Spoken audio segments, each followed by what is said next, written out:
Wrong thing. There we go. Hello, everyone. Hello.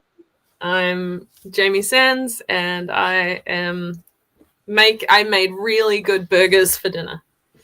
Yay. They look amazing. I have seen the evidence on Facebook and am properly jealous. Yep. So I tried out a new burger recipe yesterday with a whole lot of different seasonings in the meat, which was really, really good. Today I made it better with different cheese, better cheese, actually having green things in it, which we didn't manage yesterday, and using some incredibly spicy Korean hot sauce mixed in with Kewpie mayo. And it Oh, was yes. really, really good. I didn't put enough hot sauce in, but I didn't know how much I'd need, so it was an experiment, and it was delicious. Yay. Inca, we are late because of me. Hi, I am Gillian St. Kevern. And I was making Jamie listen to my new favourite song. It was really good, and I didn't get through all of it, but the bit that I got was good. Yep. So we usually meet to do a writing stream, but we are not writing, are we? Nope. Tonight I have surrounded myself with options for crafting because I didn't spend any time this afternoon making masks like I thought I might. Instead, I weeded my vegetable garden and talked to my mum. And it looks like you also made a trip to Edo, Japan? Or was that yes, that's the other thing I did. We played a game of Tokaido, which is a board game where you are tourists in Edo, Japan, and the goal of the game is to have a nice holiday. And it is a very beautiful game full of hand-painted art, and we both had a very nice holiday. So Anna won because she saw more monkeys in the hot pools, but otherwise we were very close. Very close. It's a lovely game. I would love to play it with you, Gillian. Have you ever gone to, I think it's called Onsen Monogatari. It is an Edo period bath set up on that island in Tokyo that has the big Ferris wheel. Odaiba. It's on Odaiba, yeah. We've been to Odaiba. We have not been to that pool. In fact, I only found out it existed after we came back from the last trip. That is very tragic. I'm sorry. It's okay. We've got plans for whenever we can go back. We will hit it up.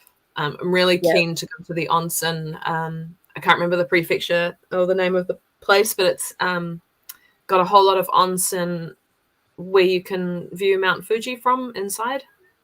It's up on a hill. Yeah.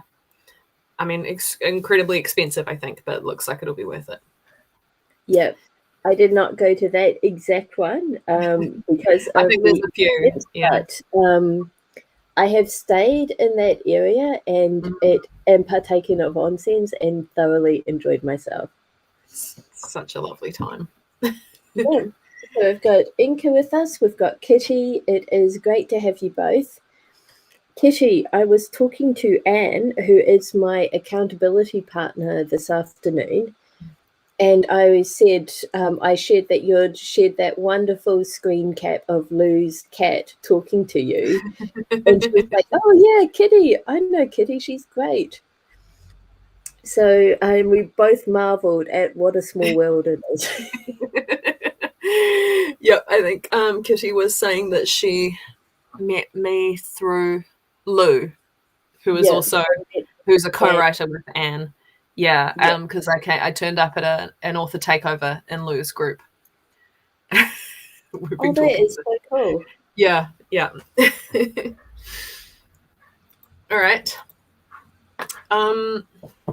So what are my options? I've got postcards I could write in. I've got these, which I could turn into little badges. Those are adorable. And I've got these, which are planned badges that need embroidering. And then I've also got my new embroidery from Amazon, which is this. You can see I've done 2 leaves. That's really cute. And I've got letters I could write. And so I've got too many things. I think I'm just going to do badges because they're right in front of me. That's to start with. Writing postcards is not crafting, and it's close. We make the rules, we can break the rules. Close enough, Okay. it's close enough. Do we want to do a warm-up? Should I draw a therapet? Just Yeah, let's have a therapet.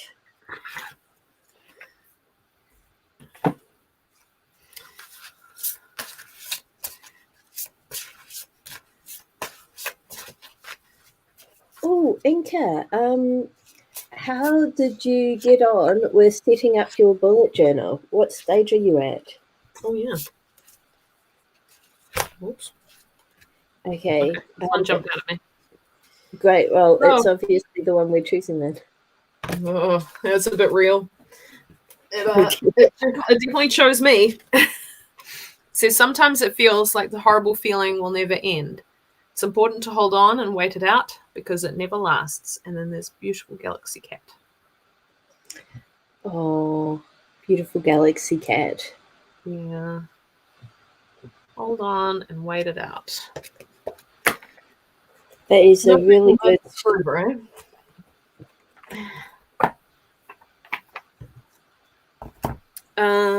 wait. There was something I was going to... I'm sorry the vaccine has knocked you on your ass, Inka. That is not fun. I got the flu vaccine Friday and it has treated me very kindly. My arm is still kind of sore, but that is the worst of it. So I'm considering myself extremely lucky. I still haven't got the flu vaccine, but maybe once we're out of lockdown, I will. How do I do badges? Yeah, so what I do is I draw on calico. So that's a good example. Okay, so this one, I draw circles and then I write down or draw what I'm going to put on it. So this one says any pronoun. That one says cat parent. This one's a cactus. Down there's a cactus. So I just draw them.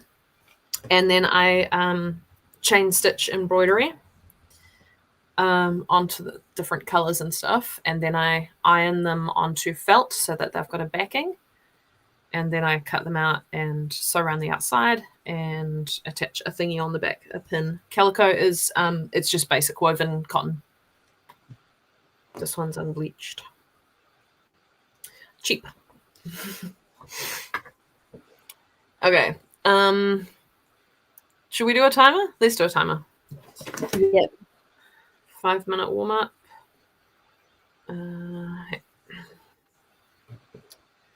And you are doing your mermaid embroidery?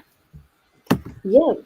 Working on the rainbow tee right now because this is what my niece wants. And who am I to deny her anything? Well, exactly. All right. 5 minutes starting now.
All right. Warm up done. Hi, Hello. Anna. Are you having fun waving at each other? Like that we were both on the same wavelength. Oh dear. So Good. obviously, well, during that, my mum bought me dinner, which was really sweet. Yep. We have not yet eaten, and we have an excess of eggs. Our 8 hens are laying 5 or 6 eggs a day, and we are just not keeping up with them. Wow. That is a lot of eggs. I had scrambled eggs for breakfast, Yeah. and I'm having a quiche for tea, but and that's not even making a dent in how much eggs we have. But yeah, you should do what do you call it? The Japanese rolled omelet, tamago. Mm-hmm. So Tamagoyaki. good. Yeah. Yeah. I got this much done. It is the back of a shark. Reminded me that I watched Jaws a couple of weekends ago, and it's a very good lockdown movie because it's about how someone tries to take the sensible route and shut down the beach, and then the mayor is like, no, we have to make money, let the people go to the beach, and then people die anyway. Oh, I can see how you'd think it was half a cat head. It looks a little bit better now. It's got a little pointy nose there. It'll be obvious when it's done. It's a little shark guy. I watched Jaws in Japan, and after the movie, we went out and got sushi, and that is too much joy. I mean, yeah, I can live in fear. I do live in fear. I would stop people going to the beach if Jaws was out there. But I would be, the Brody character who no one believes, so it's fine. In Osaka Universal Studios, did you do the Jaws ride? Yes, I've done it like 3 times now, 4 times maybe. It's so fun. It's so fun. That and the Jurassic Park ride are my favorites. But I love then again, I went pre-Harry Potter. Yeah, so we went. I'll tell you about my story about Harry Potter World. It's beautiful. It's a lovely place to inhabit. It's very, very immersive, and the butterbeer is delicious. And the Three Broomsticks Tavern has incredible food, really proper English food. But the big ride is called the Forbidden Journey, and it is too scary for me. I can ride all sorts of stuff, but my brain just shorted out because what it is you get into this thing that moves, but it moves you past different screens and different things. So some of the time you're looking at it, you've got 3D glasses on. So sometimes you're looking at a 3D projection of a video, and it goes under your feet. So you think you're going to hit your feet on like trees or whatever. But then sometimes it takes you to animatronics. So things that are really there. And you're also moving at the same time and you don't know where you're going. And my brain just shorted out and went, everything is real here and we're about to die. And it is a scary ride. There's a bit where an animatronic dragon head is right in your face breathing hot air at you. There's a bit with a giant spider that, again, I think it starts as a projection and then it becomes an animatronic and it blows mist at you, so like water. And then there's a whole bit with Dementors, and they've animated so that it looks as if there is golden soul light coming out of you into the Dementor. And I was just like, well, that's it. I'm dead now. 3 times over. And Anna loves it. And we came out and I was like, I need to sit down and enjoy the sunlight because I just died 3 times and I'm not okay. So if we go back, I'm not riding that. I'm going to give my fast pass to Anna and she can ride it twice and I will have a butterbeer. That sounds perfect. But the VR roller coaster is absolutely incredible. It is not in the Harry Potter world. It was Evangelion. It was freaking amazing. Awesome. So that is my Harry Potter world story.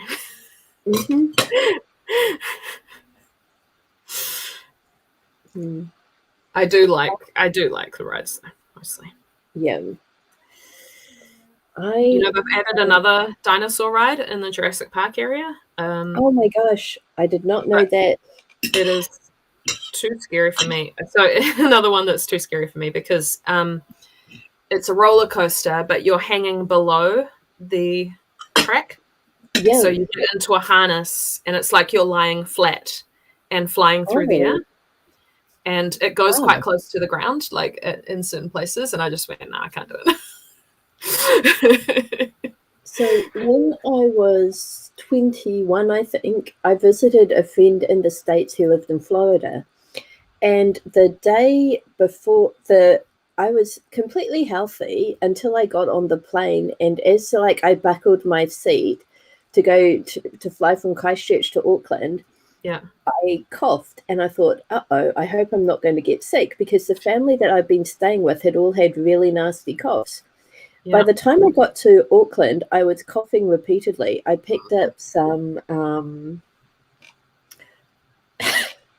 my brain keeps on saying it's euthanasia. It's not. It's something starting with E that is very effective. Echinacea. Echinacea. Thank you.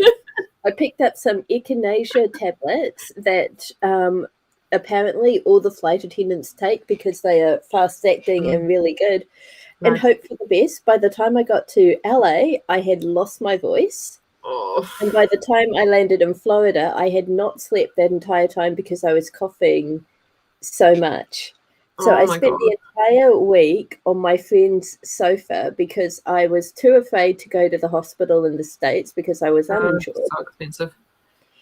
And but we watched Slayers, the anime, so it was great.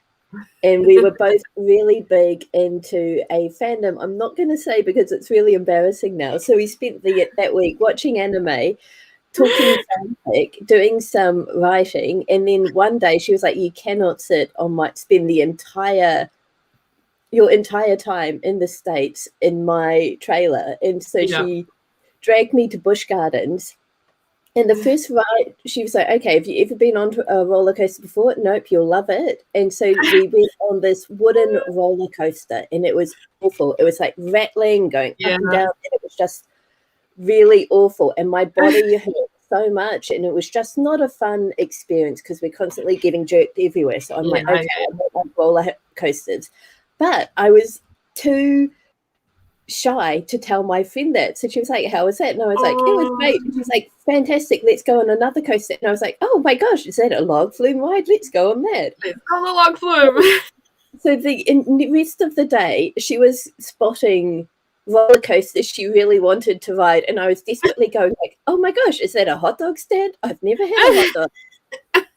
And finally, like it's closing time where they're doing that, you know, you have to leave the park in half an hour type announcement thing. She's like, okay, we've got time for just one more coaster before we leave. And I think, okay, it's the last coaster of the day. I can let her have this. I can do like 5 minutes of discomfort.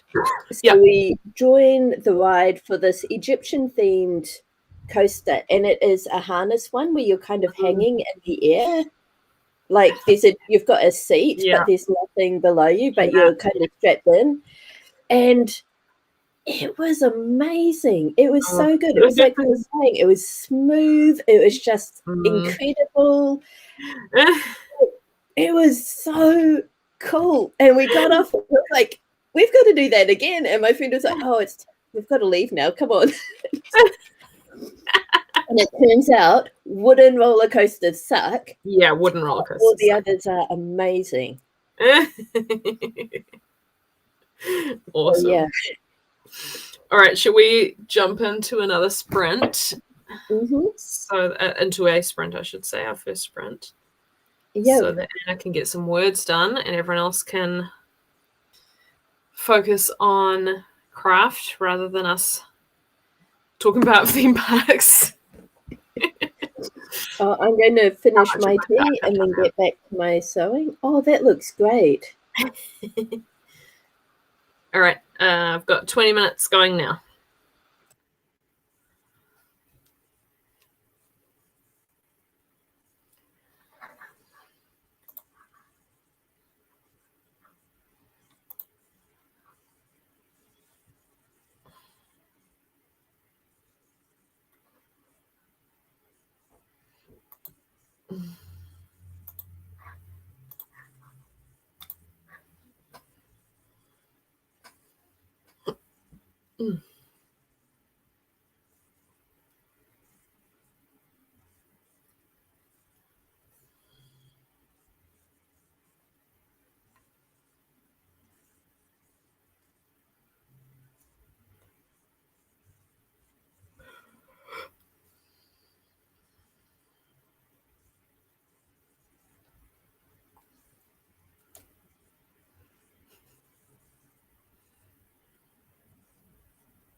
I am breaking the silence to say castles and coasters sounds really cool. I know what the coasters are, but what are the castles, Kitty? Is it like a Disneyland knockoff where they've got a big castle for no real reason?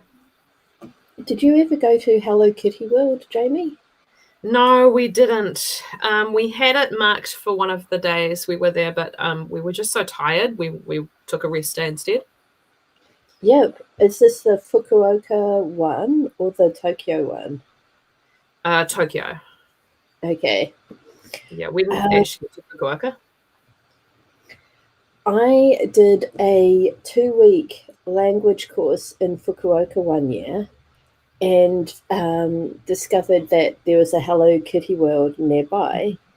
So I think it was my birthday. I went to Hello Kitty World and it was really sad because like there were couples and families with tiny kids and I was so obviously the only person there by myself. Oh. And it was weird. Yeah. The rides were super cute, but they were very kiddie. Yeah. And it was lots of opportunities to buy unique Hello Kitty goods. But once I'd done sort of the gift shopping for friends, there wasn't really much for me there until okay, and I was standing in the line for a very small roller coaster. Oh, that shark looks cool. So I'm standing in line for this roller coaster, and this dude comes up to me, and he's like, "Are you an English teacher?" And I'm like, "Yeah." And he's like, "Oh, cool. This is my daughter. You don't mind watching her, right?" And I was just kind of stunned because Yep. that was the entire conversation. And he took my silence as yes, sure, and just walked off, leaving me with his like 7-year-old daughter, who I made really awkward conversation with, and then rode on this coaster. And while we were going around the coaster, I spotted this dude like lurking awkwardly near a tree having a cigarette. All right. And then like on the final sort of lap of the coaster, there was an angry woman with him gesticulating angrily. How could you let our daughter go on the coaster with some random gaijin? So that was probably the highlight. That's pretty amazing. The thing was that there was a Hello Kitty castle, and there was so there was somebody in a Hello Kitty mascot costume, and like you could go through the castle, which had all these like themed rooms and stuff, and then the highlight of the castle was meeting Hello Kitty. Yeah. And then but I was feeling like really I was not feeling it basically at that point. So I thought, okay, well, there's a Ferris wheel. I will sit on the Ferris wheel and then I will go. And so I'm going up out of on the Ferris wheel. And the Ferris wheel is right in a corner of the park. Mm-hmm. And so we're lifting up and I can see all of the park. I can see the long road and the forest that we drove through to get to the park. And then on my other side is just green grass fields and a bunch of cows. And I grew up on a dairy support farm, not dairy support, beef farm. Yeah. And raised pet calves. So I got super excited to see those cows. Like that completely made my day, and it made the Hello Kitty experience for me. That's incredible. Mm-hmm. The only way it could have been better was if it had been sheep, but I'm totally happy with those cows. They were Friesians, absolutely gorgeous. Oh. So the one time I've been to an American Disney park was Anaheim, LA. and we accidentally went on Memorial Day. Oh dear. No, Labor Day. Labor Day was right around this time of year. And so everyone in the world was there. It was so freaking busy. We didn't get there early enough to be there for when it first opened, which they do recommend you do. We were there soon after, and it was so hot. It was the hottest day that we were in the States. So this is me and my best friend Sophie were there together. She didn't really care about Disney or theme parks, but she went because I wanted to. And it was this horrible, humid, hot day and full of people. And it was really hard to find anywhere to eat because everything was booked out. So it actually wasn't a great day. But we did the standby single rider line for Splash Mountain because I was like, it'll cool us off. It'll be a nice, refreshing ride. The single rider line is where they you go on and they'll just like fill up a car.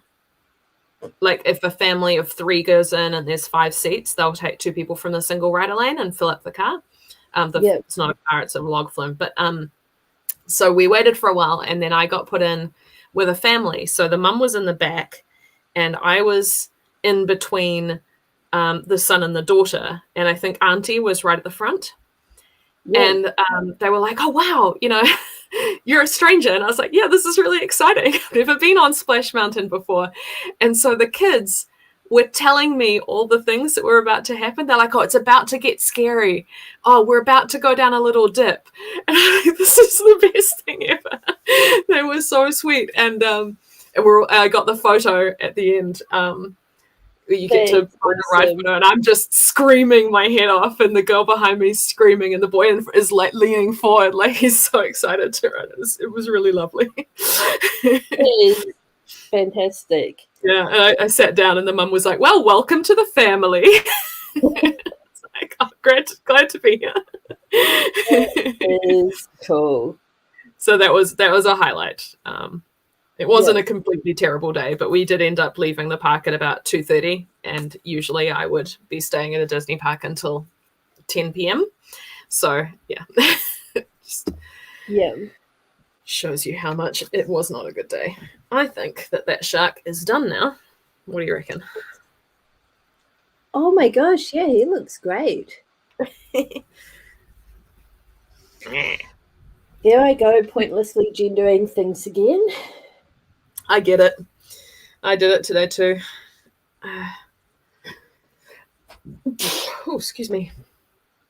My best Disneyland experience was riding on the Haunted Mansion and there being an earthquake, so they stopped the ride. So I was stuck in the Haunted Mansion for about 20 minutes, and I was stuck in the ballroom, which is my favorite part of the ride. So that's amazing. Yeah. We got stuck on a ride in Tokyo Disney Sea. We got stuck in the Journey to the Center of the Earth. That's my favorite ride. Same. It's incredible. But we got stuck in the worst possible place because the way the story of the ride goes is that you're going deeper and deeper into the earth, and you're seeing all kinds of weirder things, and it ends and then there's a burst of flame, and then you turn this very sharp corner, and this giant animatronic monster is going roaring, and then you zoom off into the darkness, right? It's a really good ride, really, really exciting. We got stuck right at the fire burst. Oh, no. So it didn't keep going, thankfully. We saw the fire burst, and then we stopped.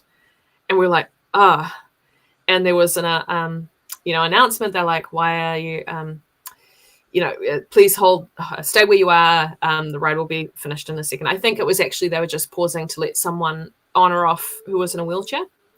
Yeah. But the effect of it was that all of the build-up from the ride was gone. And when it started again, I'd forgotten where we were. I'd forgotten what we were doing. We just turned the corner and saw the animatronic monster, which I love. And it was just like, yeah, there it is. And then we were off, and it was just like, It's just a bit of a letdown. Inka, is your question directed at me or at Jamie? I didn't start in the middle of the fabric, so I assume it's not me. Yeah. I'm on the edge. Okay. So, in that case, this was supposed to be just little test scales as I practice blending colors.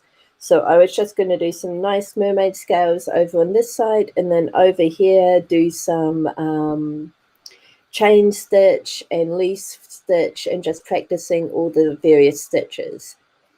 So this wasn't the design. There was no design, basically. Okay, middle edge. It was meant for Jamie. Since I will continue. An answer that no one asked for. I'm going to give it anyway. Please keep going. I'm invested now. And then, so my niece was like, "Yep, now do a giant T in the middle and fill that T with rainbows." And so I was like, "Okay, well, I'll outline the T and I'll finish my rainbow scales." And then I realized that it kind of makes more sense to start in the center and work out, I think. So yeah, it's recommended in quilting and stuff because if the fabric warps at all, it's less likely to affect the pattern if you're starting from the middle. Yeah, so I thought, okay, I'll do the T.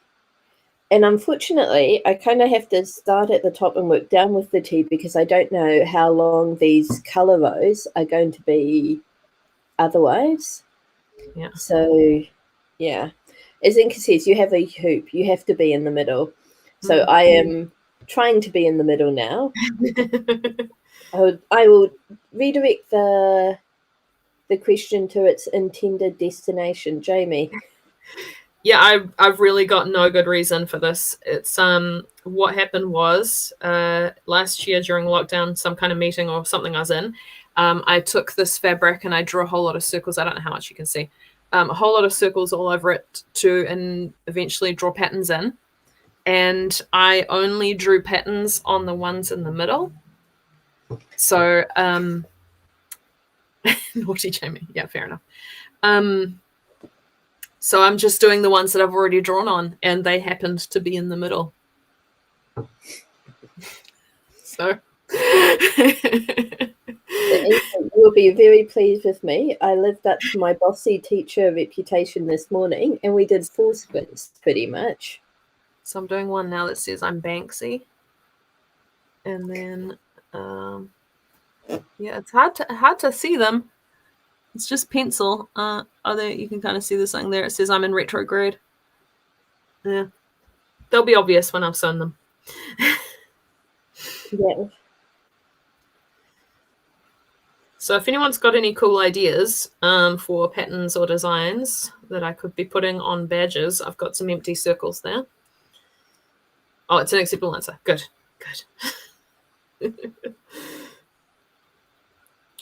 Oh, Jamie, have you been on the Discord to see Inka's amazing... the shiny holographic tarot. Yes, beautiful.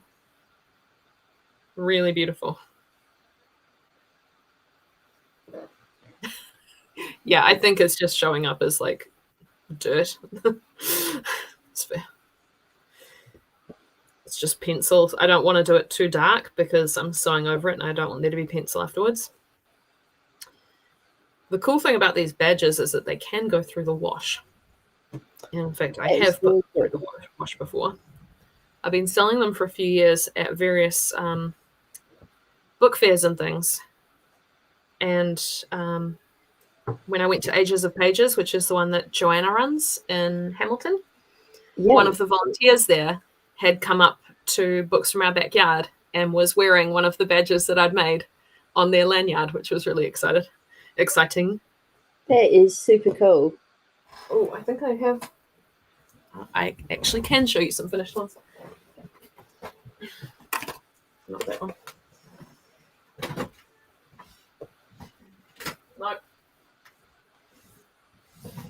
No, I lied. It was the wrong box. The finished ones are in another room. I will go and get them once the sprint is over. We've got less than a minute left. I had a question for you. Oh, yes. Okay.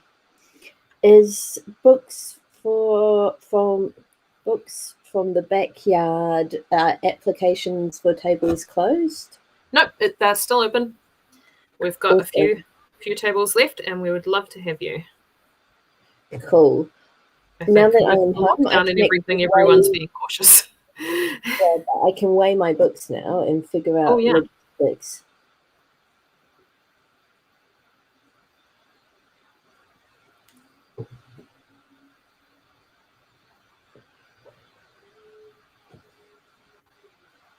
Can you hear Anna singing? She's singing in the other room.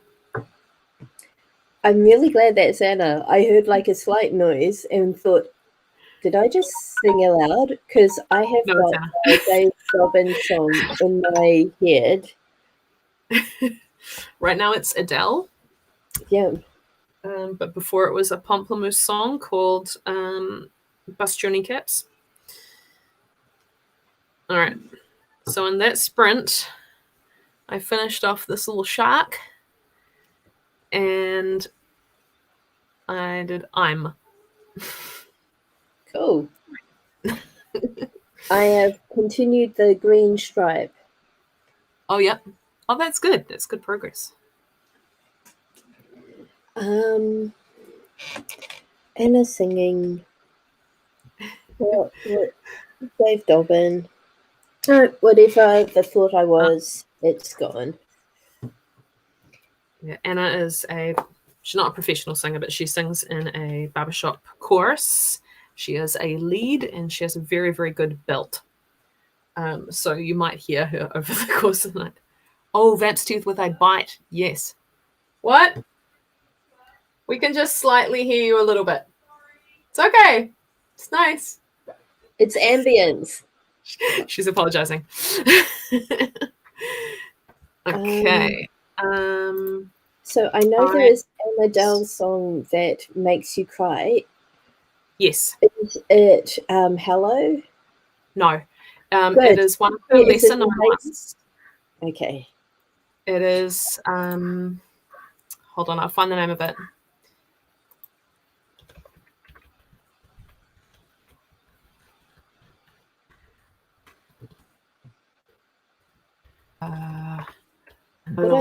It's really picking on you hard, Inka. It is called All I Ask. And when I first heard it, it took me back to one of the worst nights of my life, relationship-wise, with an ex. And now every time I hear it, it reminds me of that, and it makes me want to cry. So, although Anna has been singing it a lot more recently, so maybe I'm getting desensitized. Fingers crossed. Let's hope so. I'm going to just duck into the next room and see if I can find some of these completed badges. So I will be right back. How did you go, Anna, on that sprint?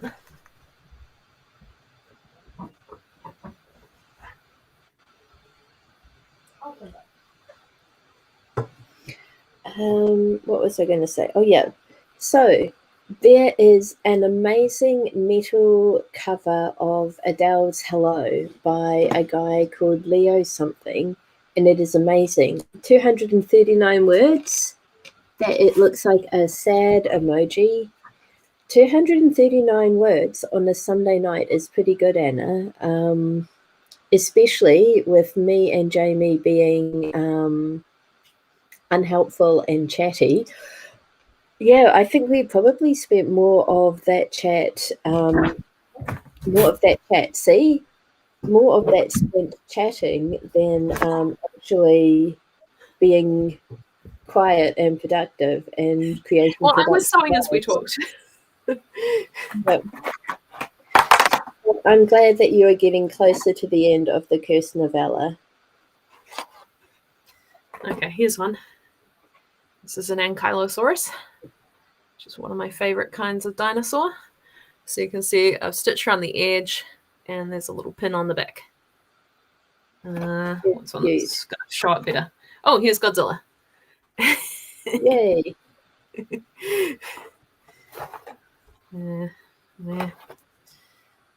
Oh, and for fans of Fairyland, there's Sparkles the Dragon, one of Yay. the costumed mascots, and he's a cat. So yes. Oh, and there's my Drake one. One of my Drake ones, little pirate ship. So, a cup of tea. So you see, I did a ton of these last year in lockdown when I was stuck in boring meetings for contracting.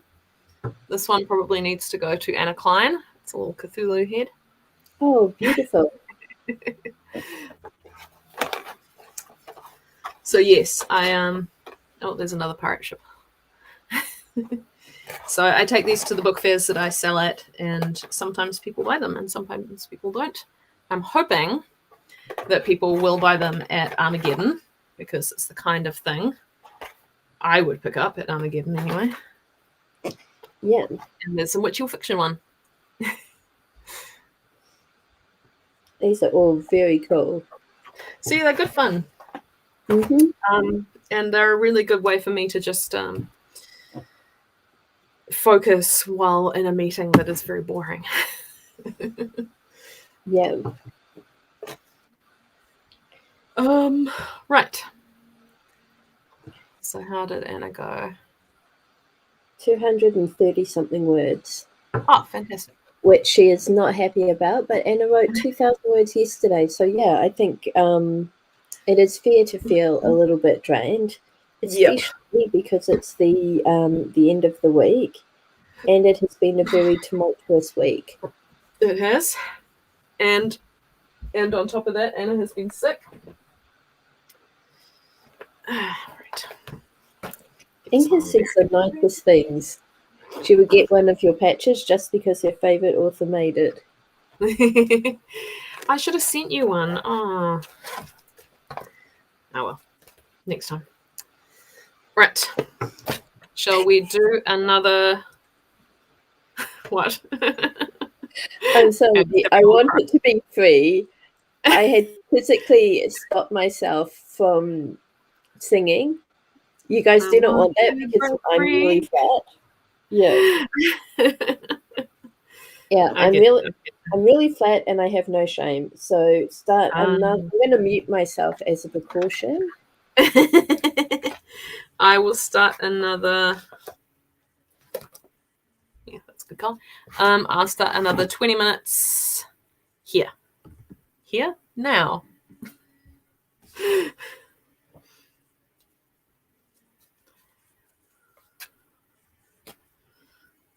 Does Anna mind if we keep talking, or should we be quiet? It's the real question.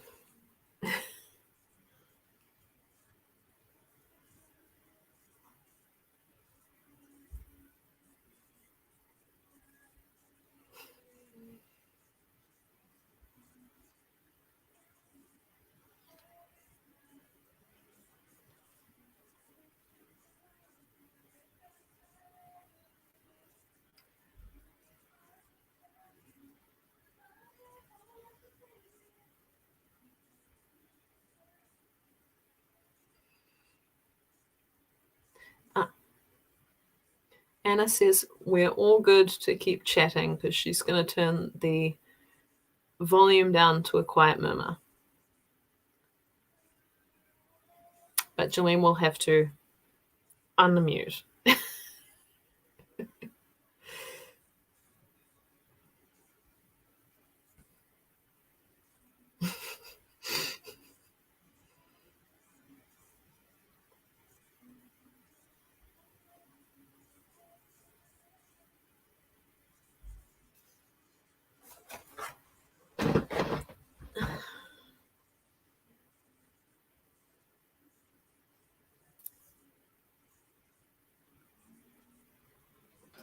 I think I've got the Queen out of my system. My Anna is on to Mad World, as performed by Pentatonics, I believe.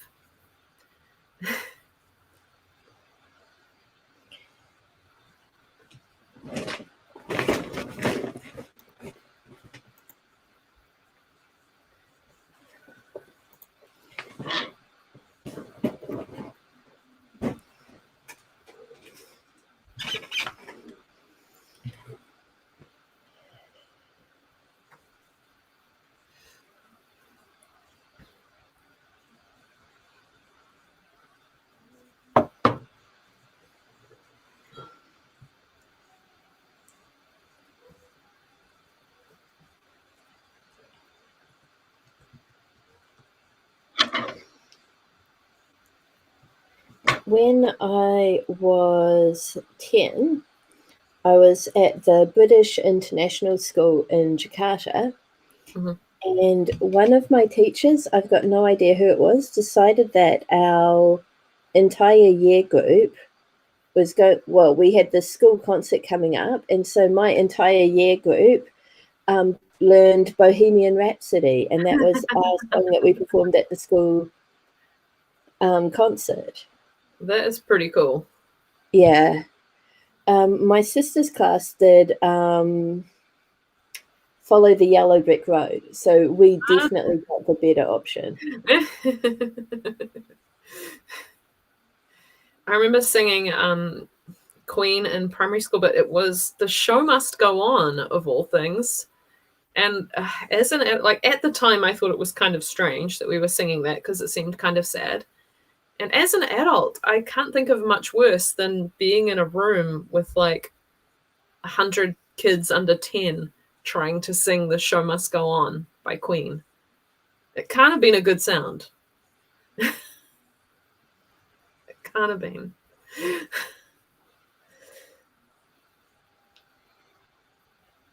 Well, it does have some lovely lyrics.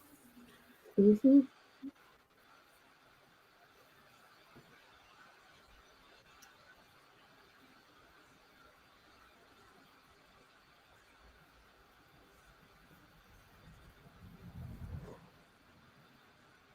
Somebody is a really good one. I think that's one of my favorites. That one and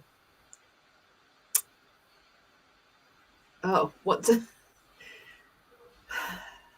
The one where he's got a motorbike.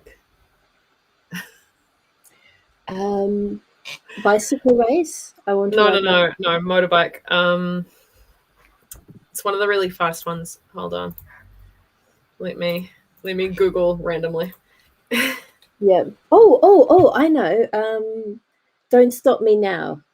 Yes. Don't Stop Me Now. That's the one. It's so energizing. Don't Stop Me Now and Bicycle Race were my go-to karaoke songs for the longest time. Bicycle Race, because I know I can sing it mainly in tune, like I can kind of get those notes. Yeah. I want to ride my bicycle races. My gosh. Well, I don't know. So if I am singing karaoke with my best friend Steve, our go-to is Skater Boy by Avril Lavigne. We've performed it many a time. We alternate lines in the verse and then we sing the chorus together. And we have definitely practiced it in private. If I am singing with Anna, we do Famous Last Words by My Chemical Romance. And I take the lead and she does the harmonies. And the harmonies are mostly from a live version that she knows, so it works really well. That is very cool. We're always like, praise us. Like, acknowledge how great we were. And it's karaoke, so no one does, and they just want to sing their own song. There were people who were really good at karaoke, and they kind of spoiled karaoke. Like, this is Japanese style karaoke where you are a group squashed into a karaoke room. It's my favorite way. To do it. But like, there were people who would be like, "No, this is my song. Be quiet now." And then there are the songs that everyone joins in on, and it's a glorious mess. Yes. Though I had really bad choice in karaoke songs, but one time I chose 500 Miles. Oh, and nice. It's great, but it's impossible not to sing it in a Scottish accent. So I had one mic, and this other guy grabbed the other mic and like battled me for it. Like, he wanted the song really hard, and usually I'm really easy going, but I'm like, no, this is my song. So I got even more insistent on it.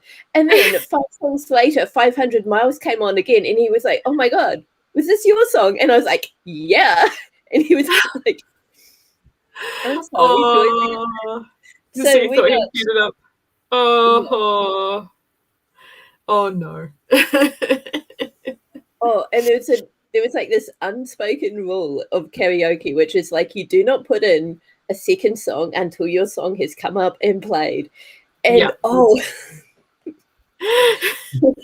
the people who drama. Who enforces it? The whole group or just one person? well, we're in Japan, okay, so nobody says anything. Right. They It's just just judge like you. quiet judgment.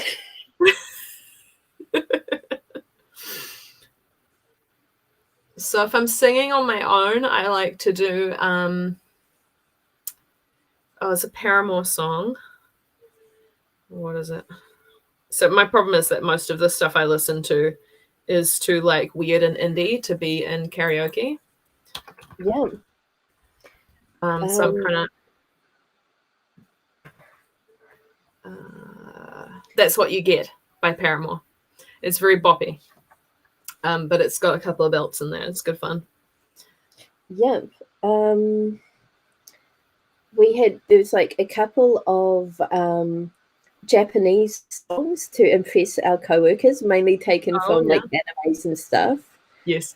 But oh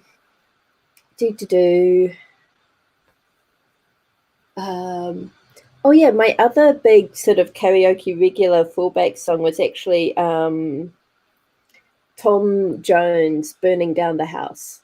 Oh yeah. That's a Oh good no, one. no, it was Sex Bomb.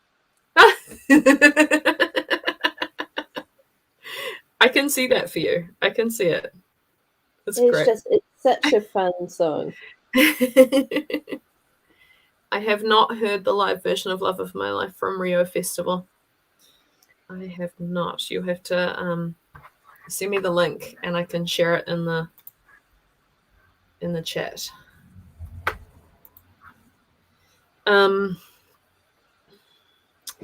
Yeah, we really enjoyed karaoke in Japan because we did a couple of nights. And at first Anna was like, oh no, there won't be any songs in English. It'll all be in Japanese. I'm like, no. There are so many songs in English and Korean and Chinese. Like there's anything you want.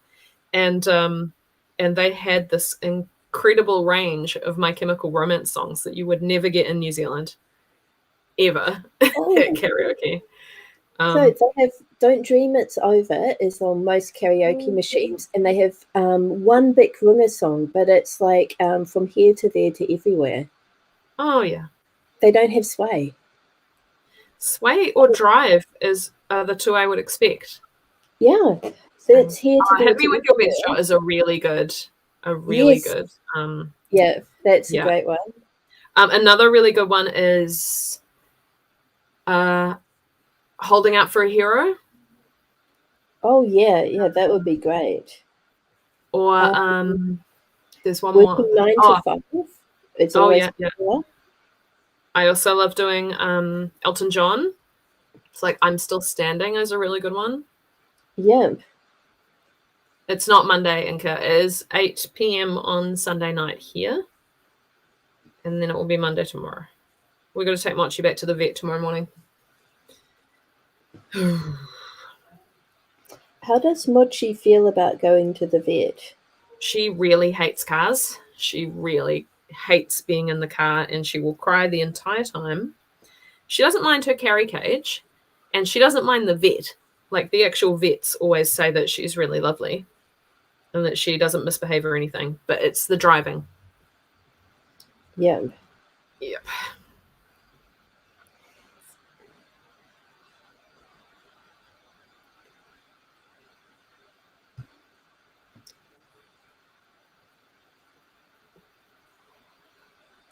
Somebody did this amazing post on Facebook today. It was like, why is it that like the only music in dystopian books or movies or whatever is always like the national anthem and then like this rebel song and there's no like ABBA or anything? And somebody replied to that thing, have you considered that maybe ABBA is the music of the revolution? And it was, I really enjoyed that. I've I've got a manuscript that I'm playing with that needs a lot of work before anyone can see it, but it's post-apocalyptic, and it's about some people traveling around and doing performances to various communities in this post-apocalyptic world. And I've really had fun going like, okay, there's various plays and musicals that would have survived. So that's what they perform. They do some Shakespeare, they do some musicals, and they did Hamilton because that's what I was listening to when I was writing it. But then I was like, well, there's going to be some trucks and stuff that have survived and people have upkept them and whatever. Some of those trucks or cars are going to have CDs in them that have survived. And so I have this like moment where a couple of characters who trade music with each other, and it's like, oh, I've got Red Hot Chili Peppers, what have you got? Trade it for some ABBA maybe. It's actually not scary, Inca. The apocalypse was a long time in the past, and there are some bad people in it, but I don't think it'd be past anything that you've read. It's not about the apocalypse at all. It's about building new communities, really. We were talking about, oh my gosh, karaoke. Is my brain this? The music of the revolution. I think it was more to do with like trading. Oh yes, okay. Yeah. In terms of historical elements, no zombies. Same. There's no zombies in this book. That's not the apocalypse. Yeah. I love, there's this TV show I love, Wellington Paranormal, and I've watched every episode except for the Christmas one, and there is one episode that features zombies, and this show is ridiculous. It is not scary at all. It is so good, and I still can't make myself watch the zombie episode.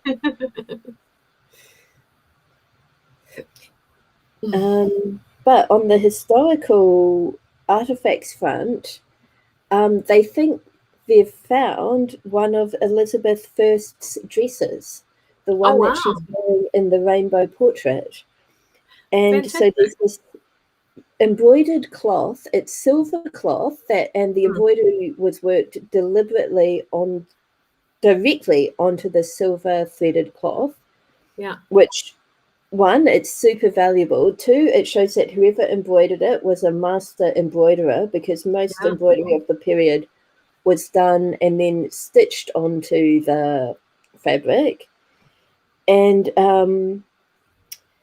so the royal wardrobe was given to it was kind of given as gifts to people because it was so valuable, and I think there were limits to who could wear certain things.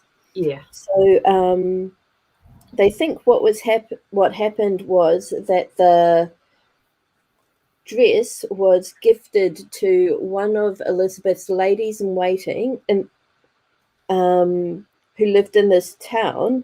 And it might have been given to this church in memoriam for this woman, or she might have donated it to the church herself. But this tiny little church has been using it as an altar cloth. And some historian came along and went, hang on. Yeah. And there's historical records to back up that it was, the church assumed that the cloth had been embroidered by the lady in waiting, because there's a direct link to the cloth, the church, and this woman. And this woman is known to have been one of Elizabeth's closest attendants. Wow. So it's really cool. I saw the article on the Smithsonian. Yeah, it's really exciting. That's amazing. Oh, Julia. Hello, Julie. Really? Sorry, not Julie. Julia, add an A. Sorry. It is really cool to see Julie because she told me she was on a Zoom call from 7 and also she's super busy and have kids who in theory need to go to bed about now. We are 2 minutes off the end of a sprint that we are chatting through because we're doing stitch. Yeah. Stitching. Get out your Lego and join us, Julie. Oh, it's a bad colour.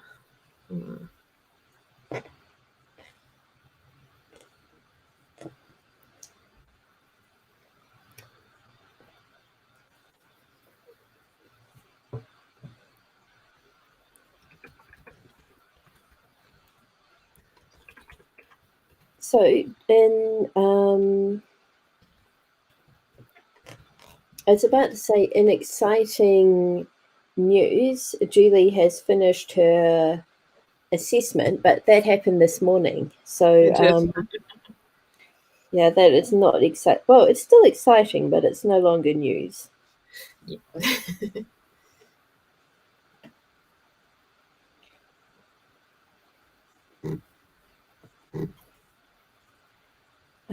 Let's see.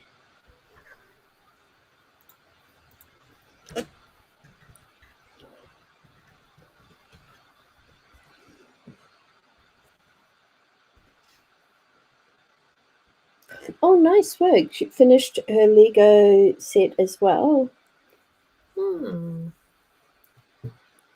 And I discovered that I also passed my second assessment for this course. So, awesome. Yeah, it's really happy. I discovered that a pass is automatically 100%, so I no longer feel special. But it's still nice to have that pass. Definitely. Oh, I like the botanical Lego sets. I really want the bonsai one. But I'm not allowed to buy new Lego because we've got nowhere to put it in the house. Oh, there we go. That is the end of the 20-minute sprint. It'll be exciting to see how Anna did for that last sprint. I feel like we're all... I'm Bank. Cool. It's going to say I'm Banksy eventually. But lettering is obviously harder to do than... Yep. What was I going to say? Yeah, eager to hear how Anna has done. I feel like tonight we're all Anna's cheerleaders.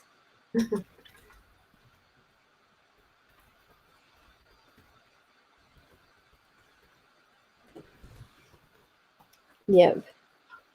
Oh, the Birds of Paradise, yeah. Oh, bonsai.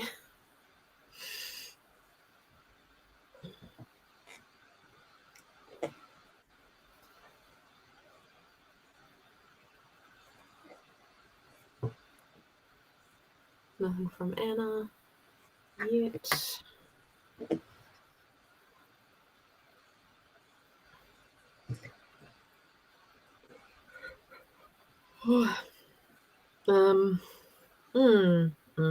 Lego. I have the Disney Castle, which we still haven't made up. I have a place in mind for it in the lounge. But once that's made, I've also got the Scooby-Doo Haunted House. Oh, fantastic. Which I don't know where I'm going to put it. But I thought it would make a nice lockdown project to put together. I have not started it yet. It depends on if we get good news tomorrow and we're coming out of level 4, I might not worry about it. But if we're staying in level 4, that might be what I do. It's just jump right into the haunted house. Yeah. As a distraction. So this time around, I found the week that we were in level 3 was the hardest week. And I'm not sure why that was. I think it was possibly because we didn't know what was coming next. And it is the uncertainty of changing alert levels that kind of sets off my bad vibes, bad feelings. And but also because, you know, level 3 was hyped up and it wasn't actually that different. Yeah, it's not really that different. Yeah. Julia, it's a very kind offer. There's no way I'm ever parting with my Disney castle. It took me ages to get. I saved up for it last year, and it brings me so much joy. It's a lovely offer, but no, it's mine. Oh, I really want the Pirates of Barracuda Bay as well. They were sold out of that when I was last at the Lego shop, and I was worried that they'd taken it off production again. I am so glad, Julie, that you were able to move. That was just such awful timing. But it all worked out, and Julie and family are in the new house right now. Yay.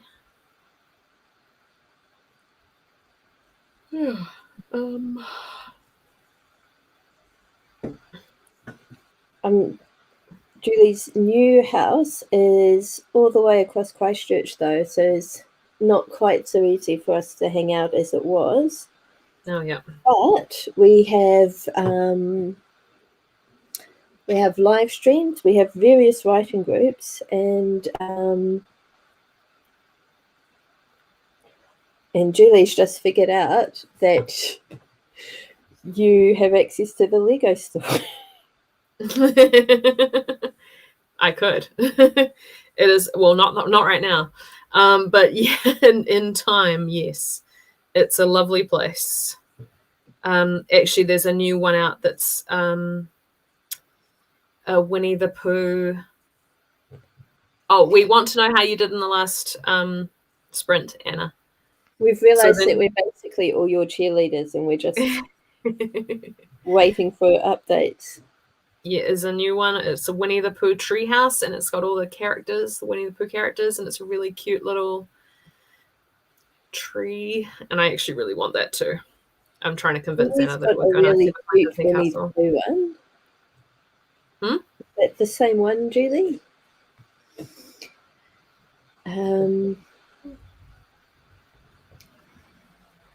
It was new last time I went to the Lego store, but that was a while ago now.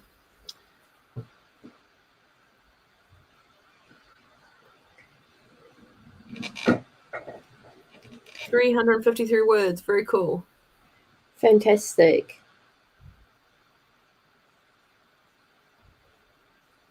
One made one waiting to MOW. MOC. But 353 words is good. Anna, you are making progress. Also, you're writing more than either of us. Yeah. If that helps. Well, let's dive into another sprint then.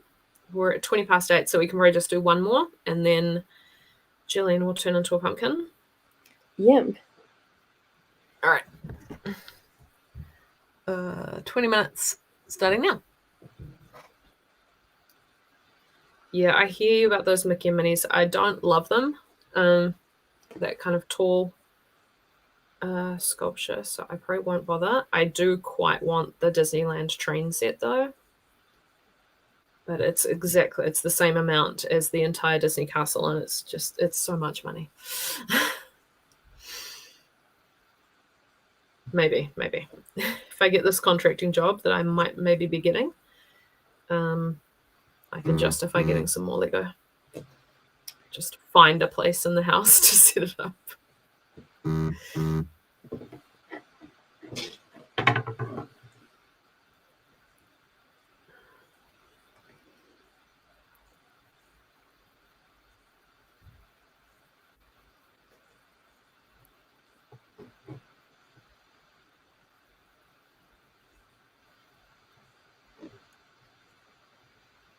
I like how we go quiet at the start of a sprint.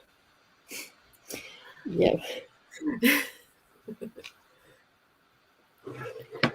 Oh, Lego City. I love that. Yeah, so I'm not buying anything official Harry Potter anymore because of how J.K. Rowling is a horrible person now. Well, she always was, but now she's like open about it. But some of the Harry Potter sets are really lovely. Speaking of that, I was on YouTube today and I got an ad for Standing Up for Women, which is basically asking people to submit against being able to change your birth certificate and everything to your preferred genre. And it's Gender. just gender. So genre would be pretty funny. What is your preferred genre? I'm mystery. I don't Mystery, write yeah. it, but it is what my comfort genre. I identify very strongly as a mystery. Mine is urban fantasy for sure. Absolutely, yeah.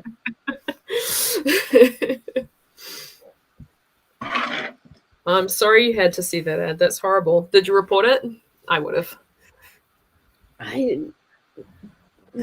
was like, what do I do? And I went to the website and it was like inviting people to make submissions. So I was like, okay, I'm going to submit against this.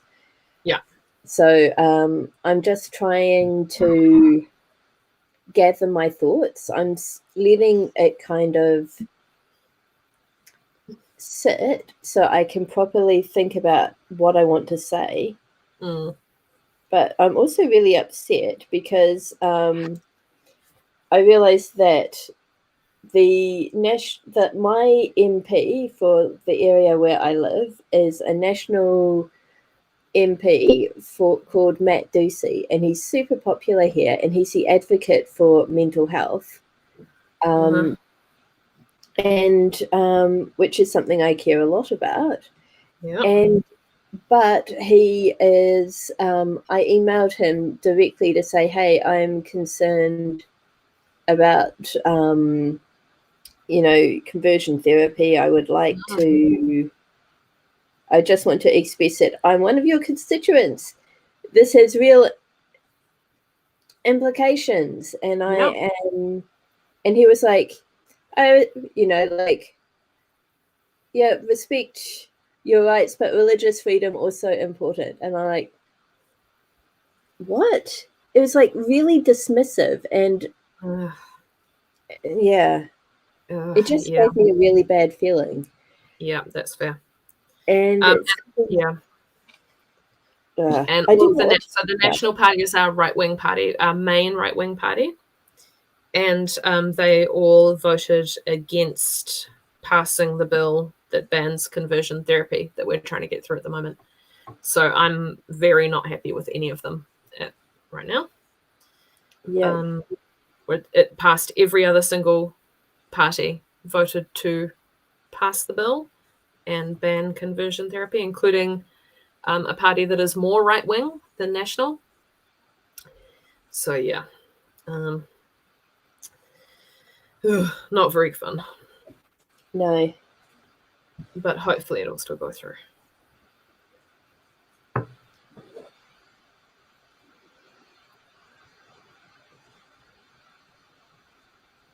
No, I've never really been happy with the National Party either. I grew up in a family that votes Labour, so Labour is the main left-wing party, and then I turned into a greenie. Yay! Even more left-wing. My sister is one of the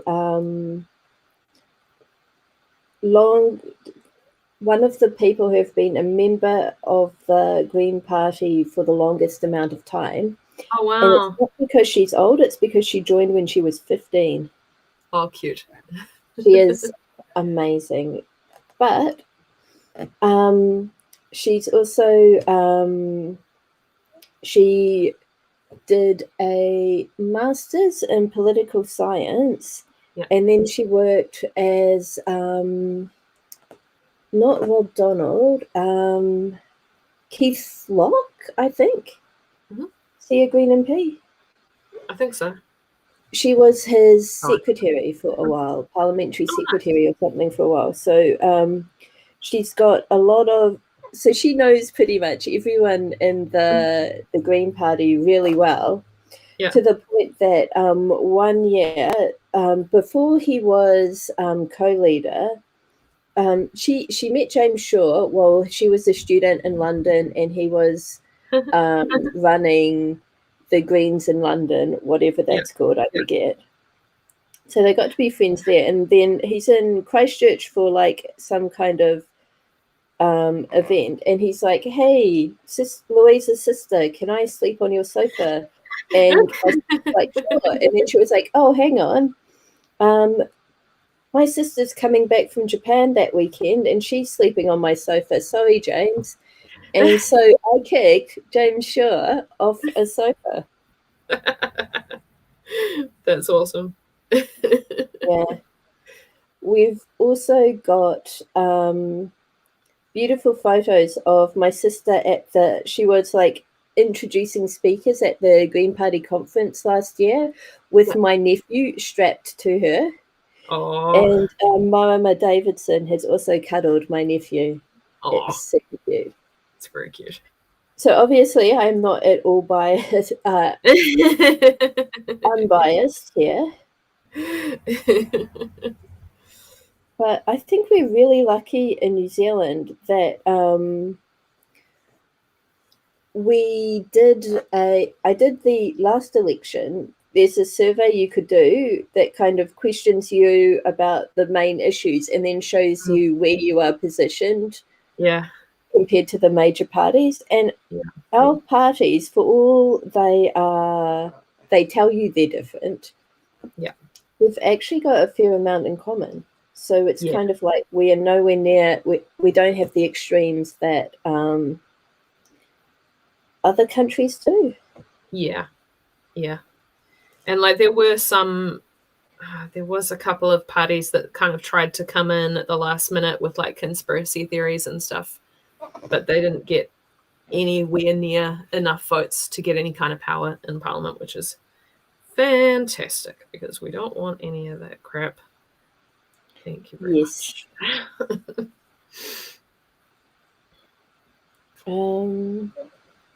I've also been, what's the word, a scrutineer at an election. Yeah. That was a really cool experience. A scrutineer basically sits and watches people vote, and it's just to make sure that people aren't being coerced into voting and that the election staff are doing their jobs properly. Interesting. Yeah, it was fun. I was promised organic chocolate because I was there representing the Greeks, obviously. But, they never delivered, sadly. I didn't blame the Green Party for that, but I think the volunteer who promised me the chocolate just forgot. That's fair. Here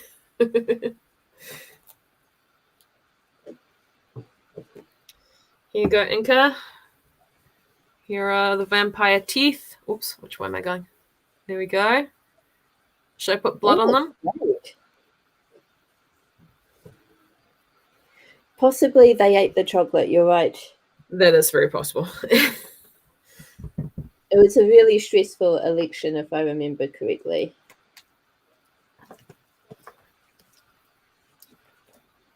Yes to blood? Okay. Sentences I didn't think I'd say today.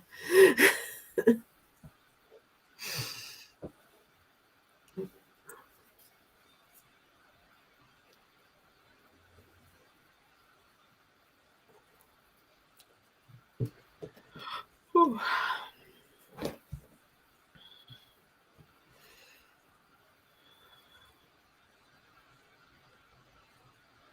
How did we get onto this National Party politics talk?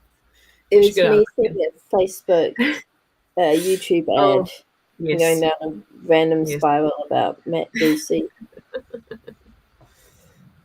What are you reading at the moment? I just finished reading Soulless, and so the next book on my to read list is The Lord of Stariel by A.G. Lancaster.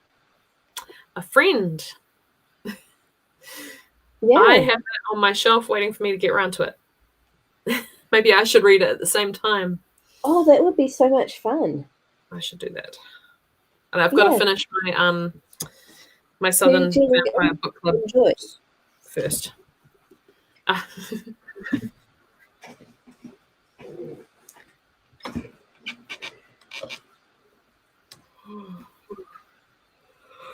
Oh dear.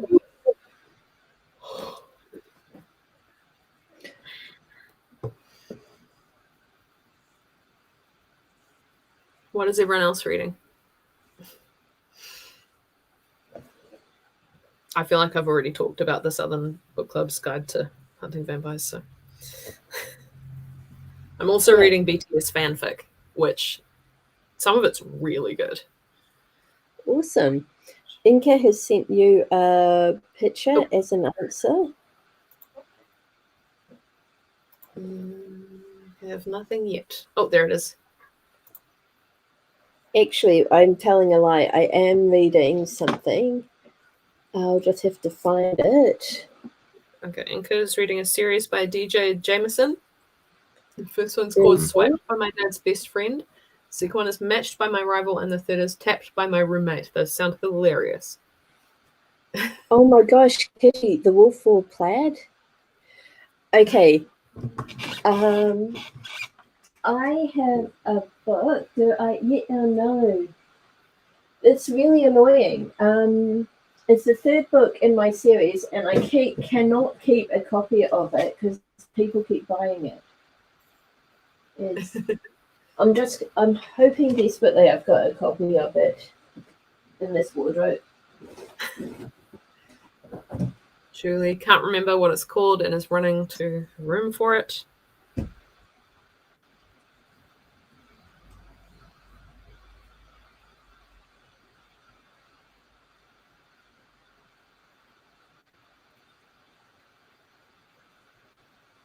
Rubbish. Someone buy it? Yes. Basically, Kitty, I have a book called The Well-Dressed Werewolf, which is immediately what the Wolf Wore Plaid made me think of.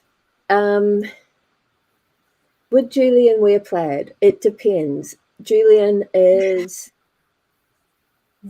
he doesn't know how to human properly.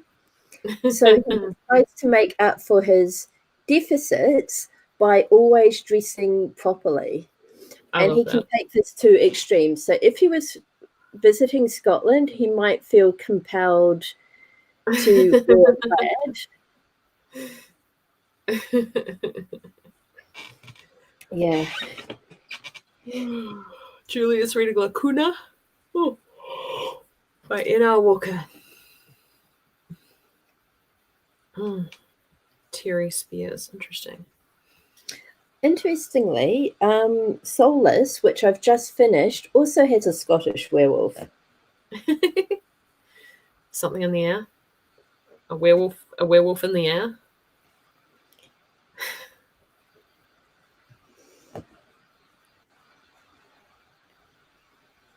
I actually haven't read a werewolf book in forever because I'm not really a fan of the Amigaverse stuff. Yeah. And a lot of the werewolf stories go there now. So I'm like, yeah. I should just write my own werewolf story and then it will be what I want. Yeah. Well-Dressed Werewolf is not that kind of werewolf story either. Because I'm sort of going for a classic monster vibe. So the vampires are very much based on Dracula and Camilla. The werewolves are possibly a little bit too respectable, but they are quite. Being a werewolf is not a good thing. It is fun though. Like, so the werewolf males are like, okay, this is clearly the worst thing that has ever happened. We must tragically outcast ourselves from society, hire keepers to keep us in check, and we will deny ourselves from, the comfort and of company of women, because we cannot pass this off, this curse on to anyone. And the werewolf females are like, how about asking us what we want to do? And since they are now they've got no one to marry, and marriage is the only respectable sort of career for a Victorian woman, they're like, well, I guess we're going to be unrespectable then. And so they've formed this, what are they? They are they're a society of insect collectors, and they just go around getting into trouble and hunting insects, and they have so much fun doing it. That sounds amazing. Yeah. I knew that they existed from the time that I wrote The Worst Behaved Werewolf, and I've just been waiting for them to show up. Yeah. And that was book 3, and they finally show up in book 11, and Julian is like a baby at the time. He is like 8 or 9, maybe 10 years old, and just thoroughly overawed by them. And they're like, okay, kid, we're going to take you under our and they're teaching him how to play poker and smoke. Cute. Yeah. His father. I really need to read your books. Oh my god. Julie has finished the timesheets for her kids' support workers, so I can pay them this week. That is a really good achievement. Yeah. Good work.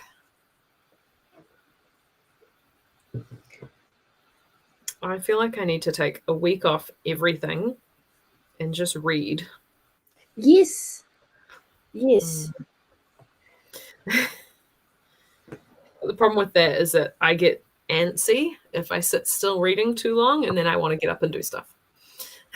Yeah. Do you know what would be hilarious? Yeah. A reading sprint, a reading stream. That'd be really fun. Should we do that? Would people tune in for a reading sprint? Inka says yes. It wouldn't be very exciting for me at the moment because my book is on my phone, so I'd just be sitting there looking at my phone. But I would get a paperback for that. Something you know what we should do? Yes in all caps. That's looking promising. We should read one of each other's books. Oh, we should. That is what we should do. I've got Deep Magic on my shelf. Yep, I've got Rival Princes and the entirety of the Pirates. The first pirate series. Yeah. Yes. Gideon. You've got Gideon. Yeah. Gideon's hilarious. You should read them. I'm looking forward to it. He's such a princess. Oh. There we go. That is our third sprint.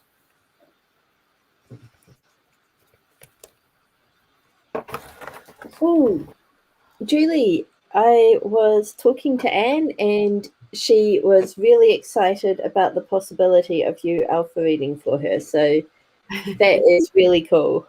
Nice. Yes, Gillian hasn't read Gideon yet. I have read the first chapter. Shocking. She did buy them all off me, though. That was pretty exciting. I got really invested, and I was like, whoa, I do not have the time for this right now.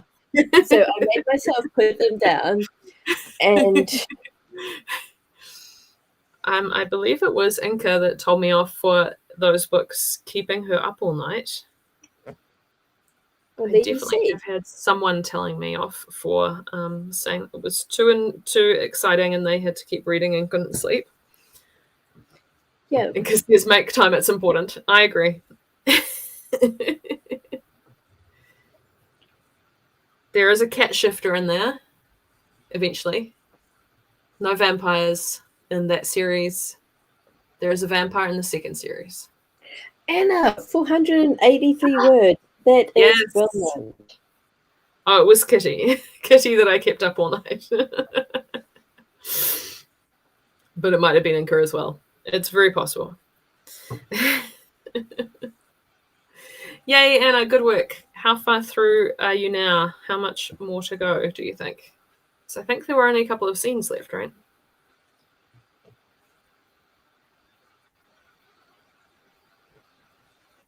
I had a shift I need to sleep for, but my books kept... Yep, that's it. That's it. That's the one.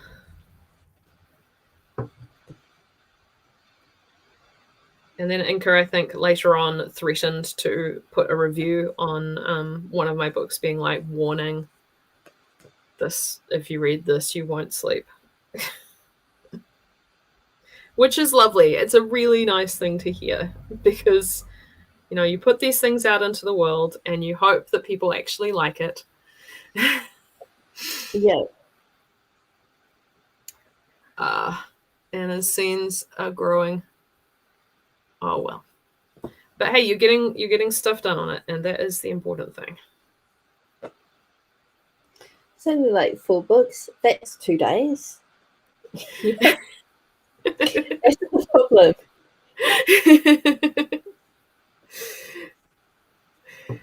It's 2 days, you can't do anything else, I suppose.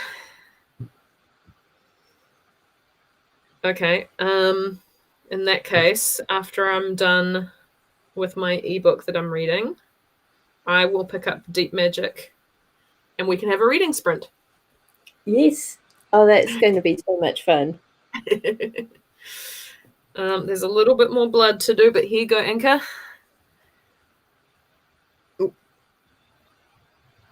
What do you reckon? Yeah. Draft is just shy of 25,000 words. I have one big scene left to do, which is probably really just one chapter, so probably 1,500 words. That's really good. That is amazing. So I'm close. sad, though, because Anna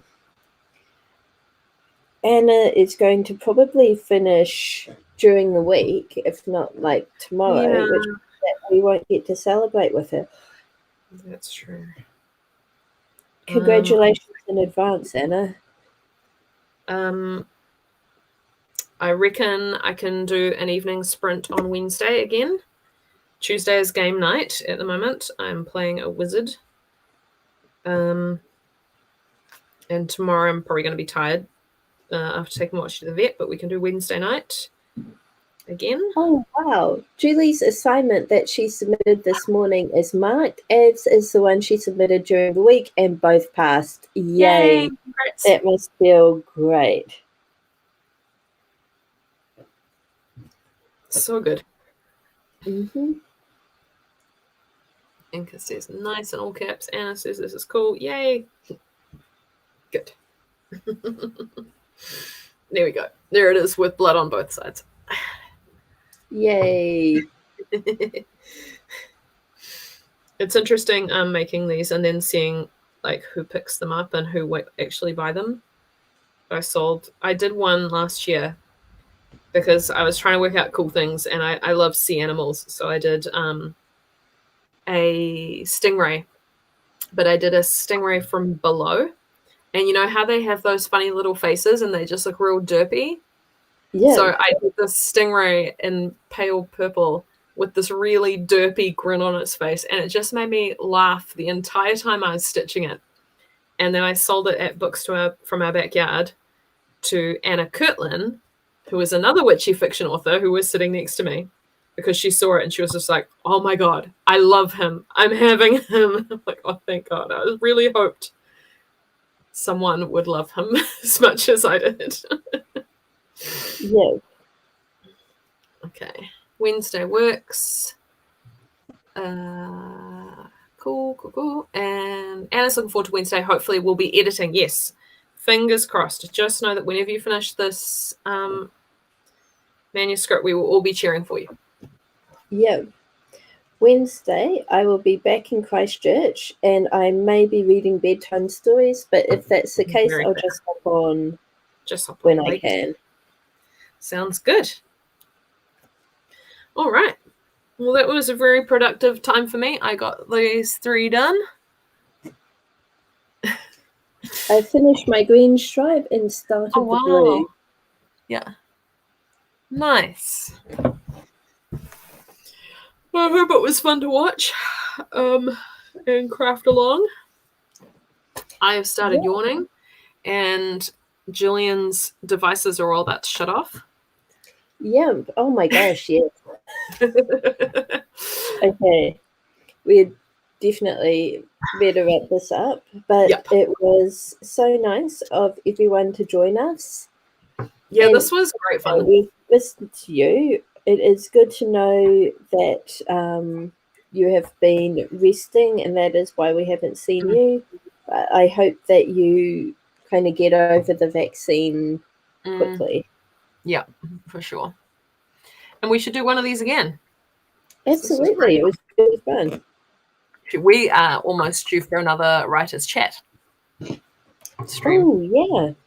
But maybe not directly on the heels of this one. All right. Yeah, well, we've got to give people us time to think of questions. Yes, good point. If you've got any interesting questions for us, let us know, and we will maybe do another writer's chat. Inka's got to get over the eye doctor on Tuesday. Yeah. Good luck for that. Yes. All Also, right. Anna, if Anna or anyone wants to hop on and join us for the writers' chat, as in like join us on camera, there is a possibility to think about too. Yep, definitely. Or just on Discord. Yeah. Yeah. All right. Good night, everyone, and good morning, depending on where you are. We will see you again soon.